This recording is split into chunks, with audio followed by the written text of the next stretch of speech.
आज की प्रेरक कहानी इस सीख पर आधारित है कि जीवन में संगति का असर बहुत ज्यादा होता है। ऐसे में हर किसी को अपनी संगति सोच समझकर चुननी चाहिए। आइए पढ़ते हैं ये कहानी। एक बार एक राजा शिकार पर निकले। उनके साथ उनका काफिला भी मौजूद था।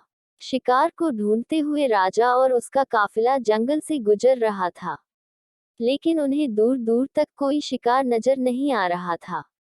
राजा अपने काफिले के साथ धीरे धीरे जंगल के अंदर प्रवेश कर रहा था। जैसे ही वो कुछ और अंदर गए उन्हें एक छिपने की जगह दिखाई दी, लेकिन वो जगह डाकुओं के छिपने की थी।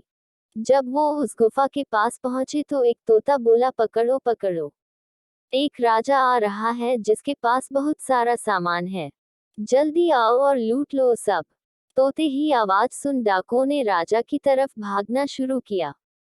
जैसे ही राजा और इसकी सेना ने डाकुओं को अपनी तरफ आते देखा तो वे भाग खड़े हुए। भागते भागते वे कोसों दूर निकल गए। काफी दूर आने के बाद उन्हें एक बड़ा सा पेड़ दिखाई दिया। वे सभी उस पेड़ के पास चले गए। जब वो सभी उस पेड़ के पास पहुंचे तो वहां एक तोता बैठा था।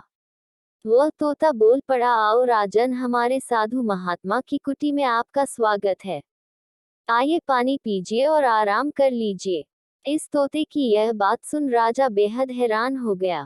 उसने सोचा कि एक ही जाति के दो प्राणियों का व्यवहार इतना अलग कैसे है। राजा बेहद ही असमंजस में पड़ गया। उसने तोते की बात सुनी और अंदर कुटिया में चला गया। वहां बैठे साधु महात्मा को प्रणाम कर उन्होंने पूरी बात बताई। उन्होंने पूछा, ऋषिवर, इन दोनों तोतों के व्यवहार में आखिर इतना अंतर क्यों है?